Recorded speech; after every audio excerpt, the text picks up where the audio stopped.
আশুলিয়া থেকে জলাবদ্ধতার আজকের চিত্র জানাতে যুক্ত হচ্ছেন সহকর্মী নাজমুল হুদা। নাজমুল, আমাদেরকে জানাবেন জলাবদ্ধতা নিরসনে প্রশাসন কোনো ধরনের উদ্যোগ নিয়েছে কিনা, আর এলাকাবাসী কি বলছে এই সকল বিষয়ে। নাফিজা, আপনাকে ধন্যবাদ। আপনি যেমনটি বলছেন, এই মুহূর্তে রয়েছে আশুলিয়া শ্রীপুর হাসান কলোনিতে এবং এইখানকার যে এলাকা তালপট্টি, বলিভদ্র এবং শ্রীপুর এই এলাকার, এবং আপনি যদি দেখাই যে এটি একটি সড়ক পথ, সেই সড়ক পথ কিন্তু এখনও নৌকা দিয়ে চলাচল করতে হচ্ছে মানুষ। এখানকার যারা গার্মেন্টসে চাকরি করেন তাদেরও অনেক অসুবিধা হচ্ছে। এছাড়াও তারা এই গার্মেন্টসের যারা শ্রমিক, যারা কারখানায় যায়, এই নৌকা দিয়ে যায় এবং এখানকার যারা জলবদ্ধতায় আটকে আছে তারা কিন্তু দেশ জুড়ে যে কোনো কেনাকাটায় 10,000 টাকার বেশি অফার, তাই পেমেন্ট মানেই বিকাশ।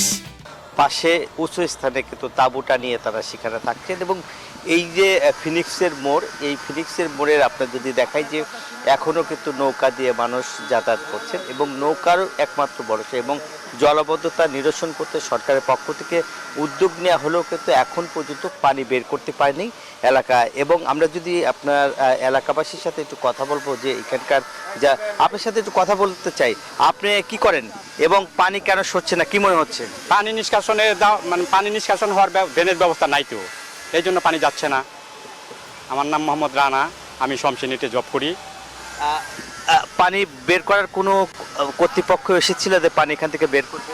হ্যাঁ, আমাদের এই এলাকার কর্তৃপক্ষ যারা, তারা মানে আপ্রাণ চেষ্টা করতেছে পানি বের করে দেওয়ার জন্য, কিন্তু কোনো ড্রেনের নিষ্কাশন ব্যবস্থা নাই, এই জন্য এটা করতে পারতেছে না। এটা বছরে 2-1 বার করে এই পানি এভাবে জমে। আপনাকে শুনছিলেন যে কর্তৃপক্ষ আসলেও কিন্তু এখন পর্যন্ত তারা এই যে পানিটা বের করার যে ব্যবস্থা সেটা আসলে তারা করতে পারেনি।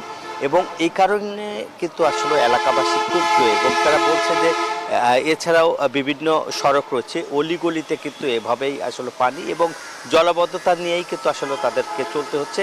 শুধু জলাবদ্ধতা নয়, এখানে দেখছেন যে পানি কিন্তু কালো কুচকুচো হয়ে পড়েছেন, একই সঙ্গে বিভিন্ন পোকামাকড় আক্রমণ করছে এবং যারা রয়েছে তাদের গায়ে এই পোকামাকড় উঠছেন এবং এখানকার যে পানি, সেই পানি গায়ে লাগলেই চুলকানি হচ্ছে। এই ছিল আমার কাছে সাভারের শ্রীপুর থেকে জলাবদ্ধতা সর্বশেষ।